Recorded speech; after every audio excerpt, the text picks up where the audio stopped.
My family skipped my school graduation to celebrate my sister's engagement, so I changed my name and left. This morning, they're desperately calling me. I can still recall the precise tint of blue the sky was that morning. It's cloudless, dazzling, and almost mockingly flawless. On June 12th, I was meant to go across a stage and earn my medical degree after 8 grueling years of undergraduate and medical school combined. My entire family had known about this day for months, but they preferred to forget. My name was Jessica Taylor Walker back then. 29 years old, top 10% of my class at Johns Hopkins School of Medicine, and so ignorant that I thought blood meant anything. I reserved 15 tickets for my family in the auditorium. 15. My parents' names are Robert and Karen, my older brother Daniel and his wife Natalie, my younger sister Emily, my grandmother Margaret, my Aunt Carol and Uncle Paul, my cousins Nathan and Lily, and 2 more seats because I honestly assumed someone could wish to bring a buddy or partner I wasn't aware of. The ceremony commenced at 10 a.m. By 9:30, I was standing outside the auditorium in full regalia, my phone placed against my ear, listening to it ring and ring. Nobody responded. Not my mother, father, Daniel, or Emily. I phoned 8 times total. 8 times, I received automated voicemail greetings from people who were meant to love me unconditionally.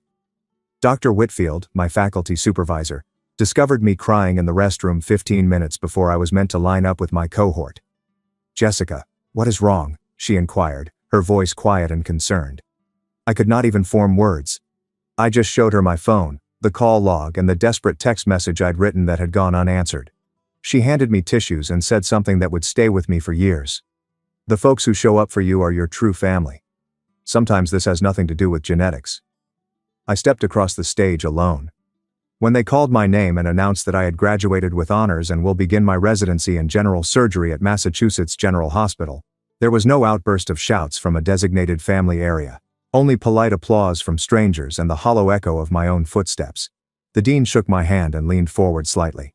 "Congratulations, Dr. Walker. You should be quite proud." I was able to smile, nod, and go through the motions like someone who hadn't just been devastated by her own family. Muscle memory transported me across the stage and back to my seat, where I remained for the next 2 hours of the ceremony, feeling nothing at all. As we poured out of the theater, Sophie, a classmate I barely knew who had been in my anatomy lab 4 years before, observed my hollow countenance. "Hey, are you all right? You look like you saw a ghost.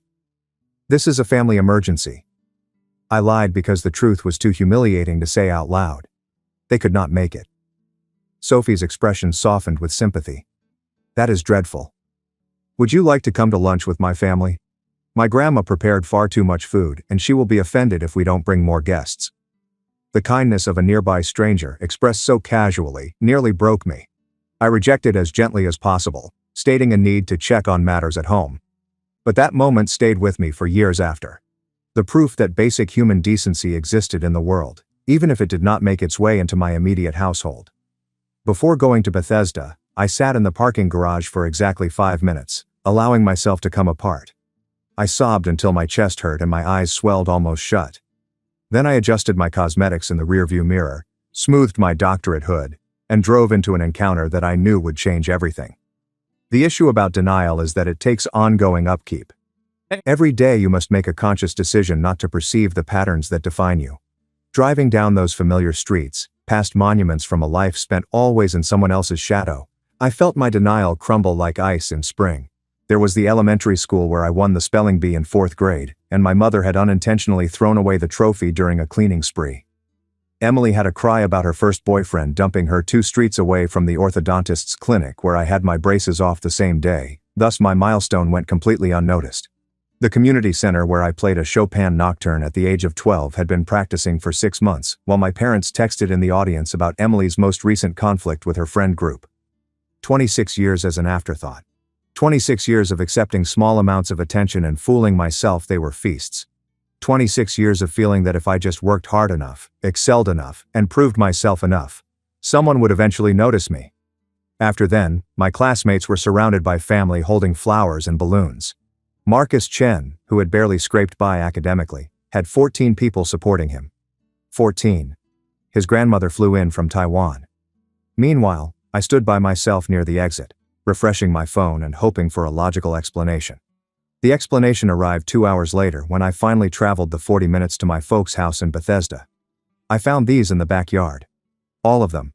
Everyone I had invited to my graduation was present, gathering around a decorated table to celebrate my sister Emily's engagement to her boyfriend Chris. An engagement that had reportedly occurred the night before. An engagement that somehow overshadowed the most significant academic success of my life. Jessica. My mother noticed me first, her champagne glass raised mid-toast. "You're here. Come and celebrate with us. Emily is getting married." I stood at the edge of the terrace, still in my graduation regalia because I hadn't gone home to change. The PhD hood on my shoulders felt like a costume, silly and out of place at the unplanned engagement party that had taken over my day. My graduation was today.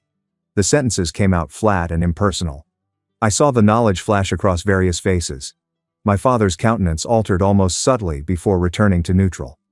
Daniel took a long drink of his beer. Emily literally rolled her eyes. "Oh, honey." My mother placed down her glass and approached me with that patronizing smile I knew so well. "We were about to call you. Chris unexpectedly proposed last night, and Emily wanted everyone to join her this morning to celebrate. We thought you'd understand. Graduation ceremonies are always long and boring, and you didn't really need us there.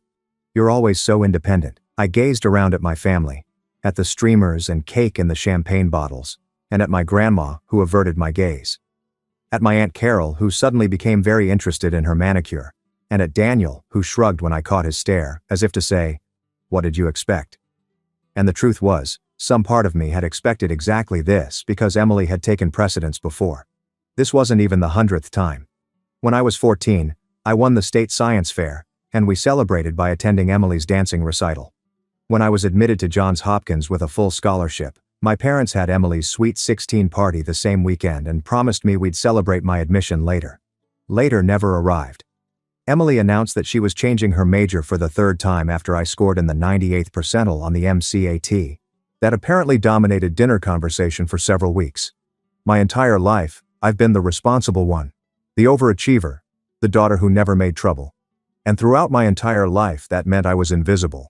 Emily was dramatic, demanding, and depleted every room's air supply.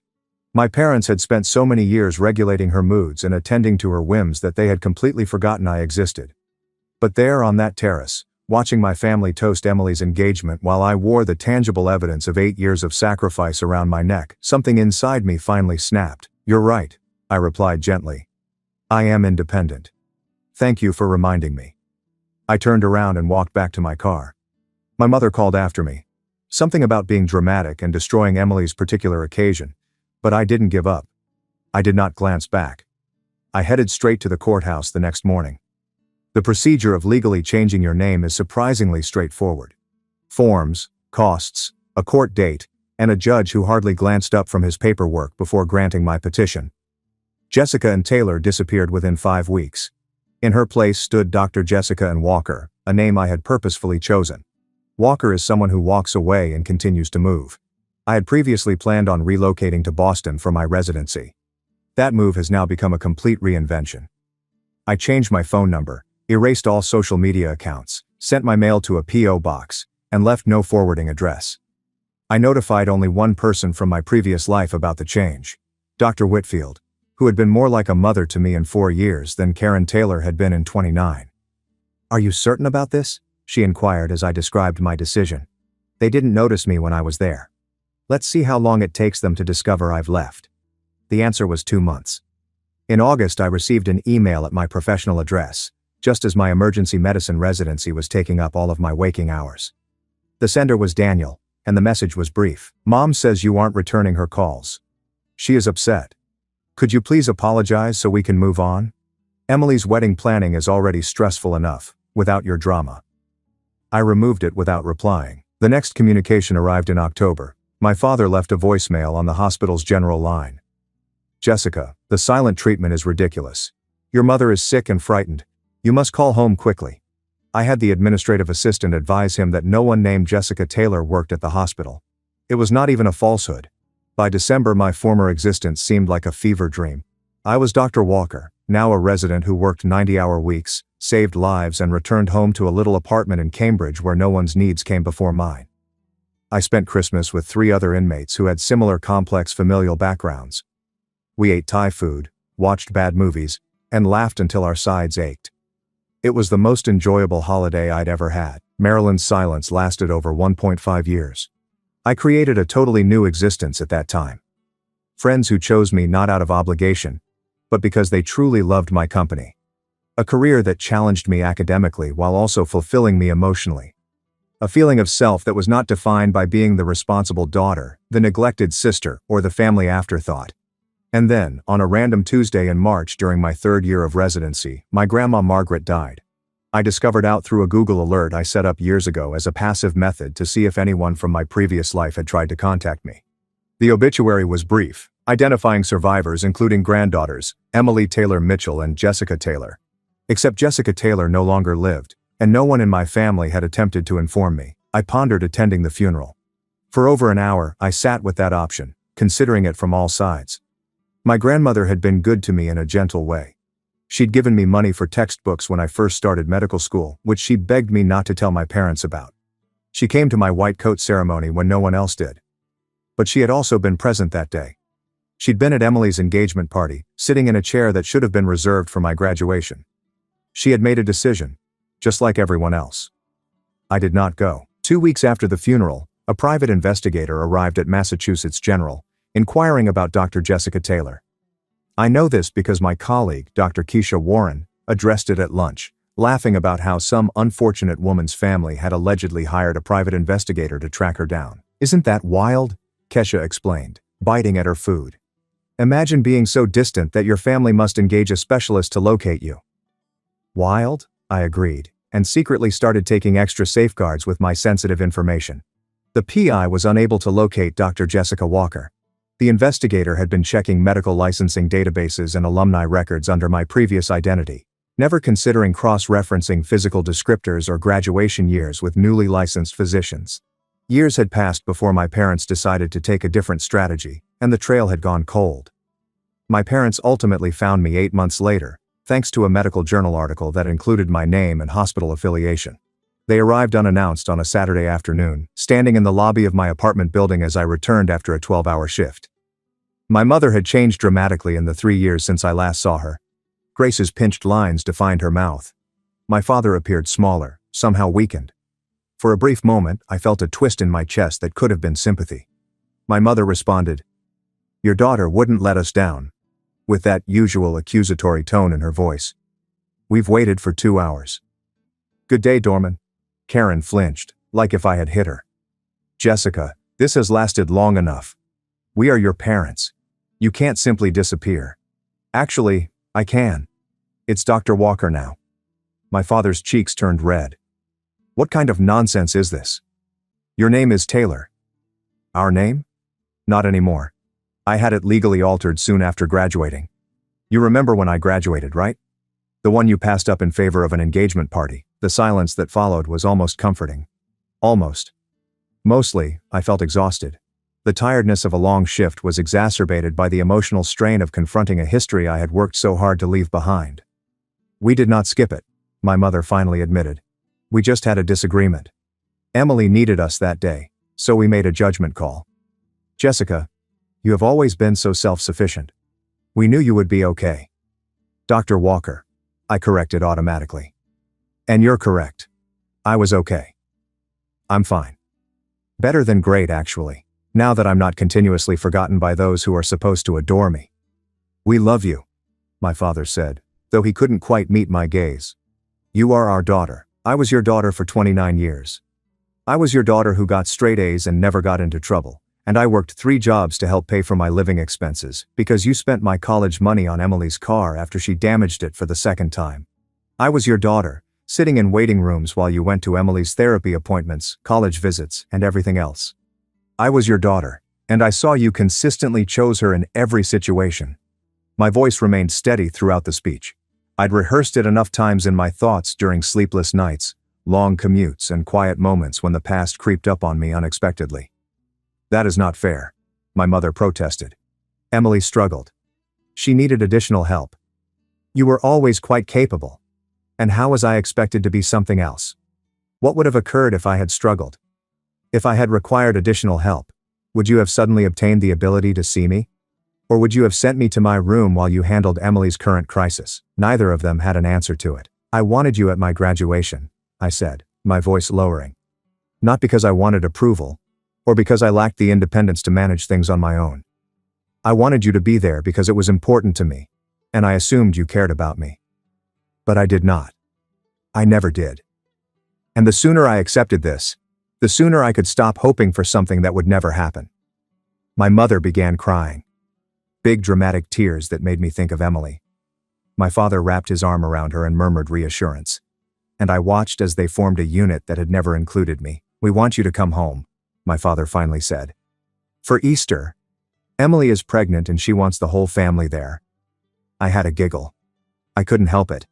After all, even after arriving unannounced and facing me with 3 years of unresolved rage, their pitch was still about Emily. Tell Emily congratulations, and remind her that she will have to celebrate without me, just as I did at my graduation. My mother grabbed my arm as I attempted to walk past her. Her hold was shockingly powerful, urgent in a way I hadn't seen from her before. Jess, please. We are your parents? Doesn't that mean something to you? I gazed down at her hand on my arm, her manicured nails, and the 35-year-old wedding band. At the tangible embodiment of a connection I had spent my entire life attempting to feel. It meant everything to me, I admitted humbly. That was the problem. It meant everything to me, but nearly nothing to you. My father took a step forward, positioning himself between my mother and me in the familiar peacekeeping stance I was used to. Let us all calm down. We can discuss this like adults. We are not going to discuss anything. You had 29 years to talk to me, see me, and treat me as if I were even somewhat as important as Emily. You chose not to, and I'm not going to pretend it's okay anymore. This is awful, my mother muttered, tears flowing down her cheeks. You are being purposely unkind. The charge landed exactly where she intended, in the vulnerable spot where my guilt resided. I wavered for a second. These were my parents. They had raised me, fed me, and kept a roof over my head. Wasn't that worth something? Didn't I owe them basic respect, consideration, and forgiveness? But then I remembered sitting alone in that auditorium, the silence where their cheers should have been, and every recital, awards ceremony, and milestone they'd missed. Every time they'd chosen Emily's mess over my accomplishments, every time I'd shrunk myself to avoid being a burden, I responded. You taught me that being cruel to someone meant not showing up for them when it mattered, which I learned from experts. I walked past them, used my keycard to access the elevator, and rode up to my apartment alone. Through the lobby window, I could see my mother gesticulating wildly and my father attempting to calm her down. Neither of them looked up at the building, trying to figure out which window might be mine. They were never very good at looking for me. Spring turned to summer, and my residency's relentless demands continued. I finished my 5th year at the top of my cohort and accepted a fellowship in trauma and critical care surgery at Boston Medical Center. My career was flourishing in ways I'd never imagined, and my personal life was flourishing as well. I've been dating a medical device engineer named Ethan for about a year, a kind and thoughtful man who listened to me and showed up when he said he would. After a lifetime of being overlooked, Ethan's consistent attention felt revolutionary. He proposed on a hiking trail in New Hampshire, pulling out a ring at the summit of Mount Lafayette while I was sweating through my shirt and desperately needed water. Your timing is terrible, I told him, laughing through tears. That's why I brought champagne. He produced a tiny bottle from his backpack, only slightly warm from the trip. I thought if we're going to do this, we should start how we mean to continue on. Imperfect, but trying. That October, we married in a short ceremony at a winery near Boston. I invited 25 people, all of whom were friends I'd made since becoming Dr. Walker. Ethan's parents flew in from California, and his mother hugged me so hard I thought my ribs might crack. Thank you for making our son so happy, she whispered. I didn't invite anyone from Maryland. Emily learned about my wedding through Facebook. One of Ethan's cousins had tagged a photo from the reception, and by some algorithmic coincidence it had appeared on my sister's feed despite our lack of connection. The email she sent was classic Emily, equal parts victimhood and accusation. I can't believe you got married without telling us. Mom cried for 3 days. Dad barely speaks anymore. You've torn this family apart, Jessica, and for what? Because we missed one graduation years ago. Normal people forgive and move on. You need serious psychological help if you're still holding on to something so petty. I read the email twice and archived it without responding because there was nothing to say. Ethan discovered me in our home office that night, staring at my laptop screen. Emily would never understand that she was the symptom, not the disease. The true issue was a family system that had taught me from birth that my needs were unimportant, that my accomplishments were an inconvenience, and that my presence was optional. Is everything okay? My sister sent an email about the wedding and she's upset we didn't invite them. He sat beside me, taking my hand. Do you want to talk about it? Not really.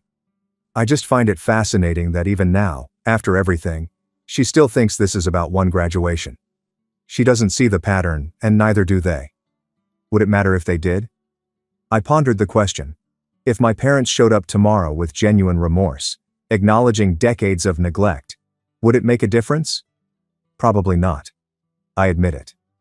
The damage has been done, and my life is better now than it was when they were there.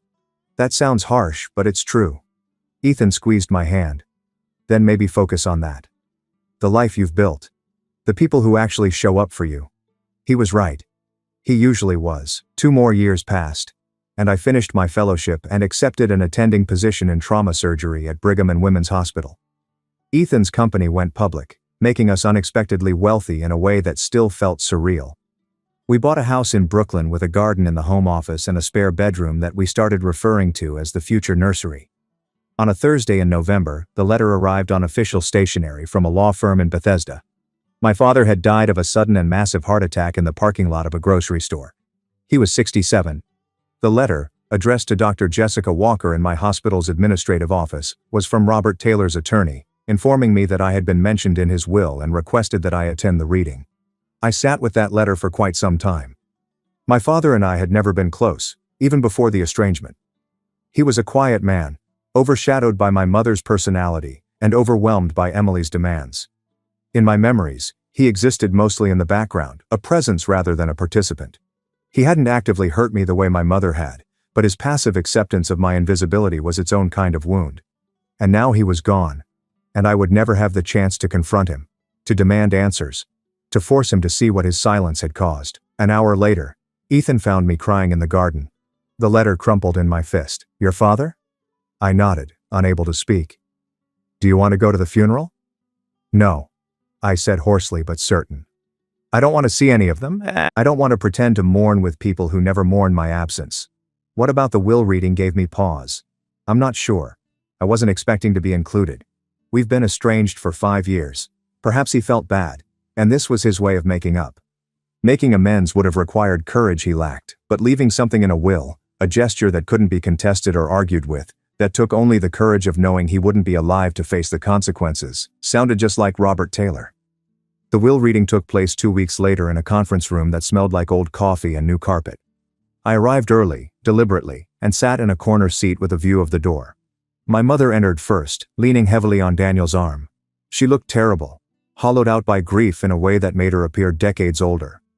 Emily came next, visibly pregnant and supported by her husband Chris. The attorney cleared his throat. Now that everyone is present, we can begin. My mother's head swiveled, scanning the room. Her eyes found me, and her face went through a complicated series of expressions. None of them noticed me right away because they weren't looking for me. Shock, hope, anger, grief. Jessica. Dr. Walker, I corrected for what felt like the 1,000th time. You came. She started toward me, arms outstretched, and I held up a hand to stop her. I came for the reading. Nothing else. The attorney intervened smoothly, directing everyone to their seats, and what happened next was exactly what I expected. Yep. My mother got the house and the most of the inheritance. Daniel got my father's car collection and some investment accounts. Emily got jewelry, furnishings, and a significant monetary gift to help with the new baby. And then the attorney turned to me. I left the Rehoboth Beach house and its contents, along with the attached letter, to be read privately by my daughter Jessica. The silence that followed was absolute. Even Emily's perpetual motion stilled. My mother's mouth opened and closed several times before she managed to speak. That's impossible. Robert wouldn't. That house was supposed to go to the grandchildren, and we discussed it. Mrs. Taylor, the will is quite clear. The Rehoboth property has been bequeathed to Dr. Jessica Walker, formerly Jessica Taylor, with no conditions or restrictions. I remember the beach house from my childhood, before Emily's needs consumed everything. When my father would take me there alone and we'd fish off the pier in companionable silence. The attorney handed me a sealed envelope, cream-colored and heavy with my father's handwriting spelled out on the front. Both names, Jessica Taylor Walker. I tucked it into my purse without opening it. I hadn't thought about those weekends since I was about 8 years old, around the time Emily began her first round of therapy. She abandoned this family, she didn't come to Dad's funeral, and she doesn't deserve anything. You're right. I stood up, slinging my purse over my shoulder. I didn't come to Dad's funeral, just like none of you came to my graduation, wedding, or anything else. I walked out of the conference room without looking back, hearing Emily's outraged protests and my mother's weeping in grand, slow, placating murmurs behind me. The difference was that I had stopped expecting you to show up a long time ago, but you still had expectations of me, which appears to be a personal issue. The sounds of a family I no longer belonged to, dealing with consequences I no longer had to manage. I read the letter in my car parked in the law firm's lot because I couldn't wait to get home. Jessica, it began. If you're reading this, I'm gone. And I never found the courage to say these things to your face. That's the story of my life, I suppose. I knew what your mother was doing, how she prioritized Emily, how she made you invisible, and I told myself I was helping by not making waves, keeping the peace, and letting things slide. But I wasn't. I was abandoning you just as surely as if I'd walked out the door. I wanted to leave on the day of your graduation. I had planned to go that morning, but your mother was so certain that Emily needed us, and I told myself you'd understand, because you always did. That was the trouble, wasn't it? You understood too much, forgave too easily, and expected too little. The beach house is yours because those weekends were the only times I ever felt like I was being a true father to you. I should have fought harder to keep them, and I should have fought harder for you in general, but I didn't. Now all I can do is leave you with a building full of memories and a letter full of inadequate apologies. I don't expect your forgiveness. I don't deserve it. But I want you to know that I saw you even when it appeared that I didn't, that I was proud of you even when I failed to show it, and that I loved you even when my actions suggested otherwise. Be happy, Jessica, and build a life full of people who show up for you. You deserve nothing less, Dad. I sat in that parking lot for a long time, crying in a way I hadn't allowed myself to cry in years. The letter changed nothing. My father was still gone, my family was still broken, and no amount of apologies could undo decades of neglect. But knowing he had seen me, knowing that somewhere beneath all of his passivity and fear, he had understood exactly what was going on and felt guilty about it, was meaningful. It was never enough, but it was something. The beach home became my sanctuary, and Ethan and I spent weekends there, painstakingly remodeling it, replacing terrible memories with new ones. We removed the faded wallpaper from the master bedroom and painted it a beautiful sage green. We replaced the worn deck boards and added comfortable outdoor furniture where I could sit with my morning coffee and watch the ocean shift through its moods. One afternoon, while clearing out the garage, I discovered a box of old photographs my father had kept hidden behind rusted gardening equipment. The majority of the photos were from before I was born, and they showed my parents as young and hopeful, unburdened by the family they would eventually create. But near the bottom, I discovered a small envelope containing pictures from those fishing weekends we'd shared, just the two of us. One showed me at 7 years old, holding up a tiny flounder with a triumphant expression, and another showed me at 8, asleep in a deck chair with a book fallen across my chest. A third photograph showed my father and me on the pier at sunset, silhouettes against an orange sky, standing close together in a way I'd forgotten we ever had. He kept these separate from the family albums, almost as if preserving a version of our relationship that had been allowed to exist, only in secret, away from the gravitational pull of my mother's favoritism and Emily's endless needs. I cried over those photographs in a way I hadn't cried since reading his letter. My grief was not only for my father or what we'd lost, but also for what we'd never been able to build. Somewhere inside that passive, avoidant man was a father who loved me, saw me, and wanted more for us than stolen weekends and silent apologies. But he'd never found the courage to fight for it, and neither had I. Ethan discovered me on the deck that evening, the photos strewn across the worn table, tear tracks still visible on my cheeks. Tell me about them, he urged simply, sinking into the chair next me. I told him about the fishing lessons, the quiet chats, and how my father seemed different when we were alone. I told him about how those weekends ended when Emily began therapy and my mother proclaimed that we needed to be a unified family front, which meant no more special time for the daughter who wasn't struggling. Ethan listened without interrupting, without attempting to resolve anything, and without delivering cliches about forgiveness or closure. When I was finished, he picked up the photograph of us on the pier and studied it for a long time. Finally he stated, "This is what Margaret gets. This is the version of you that knows how to show up." The person who realized the true meaning of presence through absence. This was just what I needed to hear. Our daughter was born the next spring. We named Margaret after my grandma, who once attempted to be there for me even when she couldn't. When my mother learned about the baby, she made an effort to reconnect. Cards, emails, and even a phone call from my hospital that I declined to accept. Emily delivered a gift basket, which I donated to a women's shelter. Daniel only contacted me once, with a quick message in which he wished me well but made no apology or mention of anything we had discussed. I did not respond to any of it. Margaret's first birthday card arrived when she was 3 months old, addressed to baby Taylor Walker, as if my mother couldn't bring herself to acknowledge either my married name or the name change that had preceded it. Inside came a $350 check and a note written in my mother's meticulous script. Every youngster should know their granny. Please do not penalize her for our mistakes. I gave the money to a children's hospital and threw away the card.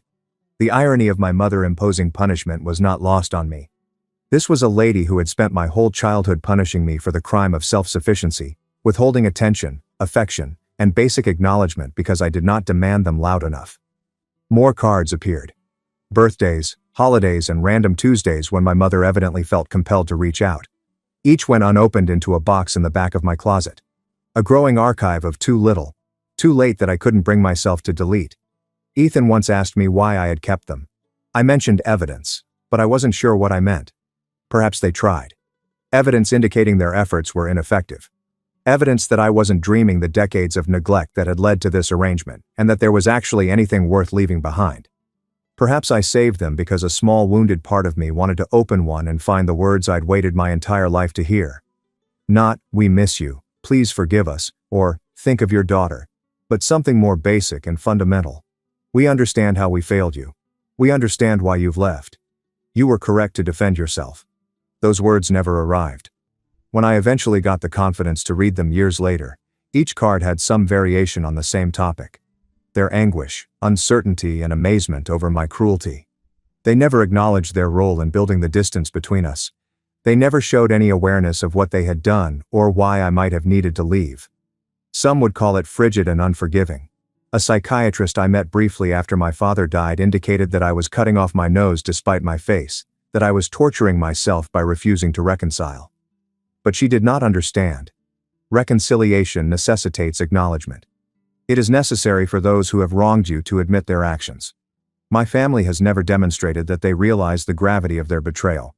To them, I was still being dramatic about one graduation, carrying a petty grudge, and being unreasonable in a story where they were blameless victims of my unexplained cruelty. Walking away was not punishment. Rather, it was a form of protection. It was choosing myself after a lifetime of not being chosen. Margaret took her first steps in the beach home on the same pier where my father had taught me to fish. Ethan captured it on tape and I watched it over and over that night, amazed at this new existence we had built. This family that genuinely functioned as one. My mother died 4 years after my father, in a nursing home that I paid for surreptitiously through an attorney.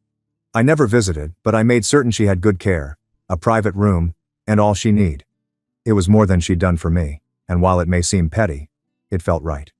She was still my mother, even though she had never been particularly good at it. Emily fought the beach house in probate following my mother's death, alleging our father was not in his right mind. The challenge failed terribly, and our relationship, such as it was, ended abruptly. I am now 44 years old, a department head at a big hospital, married to a beautiful man, and the mother of a girl who knows she is seen, cherished, and respected. My life is rich in ways I never believed possible as a lonely medical student longing for a family that never arrived. I sometimes wonder what would have occurred had I stayed. If I had buried my pride after graduation, accepted my invisibility, and continued to be the responsible daughter who demanded nothing and received nothing, would I have this career, marriage, and bone-deep contentment? I do not think so. I believe I would have shrunk smaller and smaller, attempting to fit into a space that was never meant to accommodate me, until nothing remained but hatred and regret. Changing my name was the most rash decision I've ever made. It arose from hurt and resentment, as well as a frantic need to become someone who could not be abandoned by the Taylors because she no longer belonged to them. However, it evolved into something very different. It became licensed to create a life on my own terms. Permission to identify family via choice rather than blood. Permission to quit waiting for those who would never show up. My daughter recently asked me why she has a different surname than some of her cousins, Ethan's nieces and nephews. I told her the truth in ways a 9-year-old might understand. I once had a family that lost how to love me properly, and I needed to find someone who remembered. What if they learned how? She inquired with the genuine optimism of a child. What if they figured it out and invited you back? I considered that question for a long time before responding. Some lessons are too late, sweetie. Some doors, once closed, are designed to stay that way. Not because we're being unkind, but because opening them again would be too painful. She accepted this with the simple understanding that children sometimes possess. And I accepted it entirely, something I hadn't done until that point. They forgot about me on purpose. So I forgot about them immediately away. And in doing so, I discovered myself. That decision altered everything. It changed who I am, where I live, and who I report to. It transformed my understanding of family, belonging, and love. But most importantly, it altered my response to a question I had been asking my entire life without realizing it. What if I stopped waiting for those who would never select me? The solution turns out to be everything.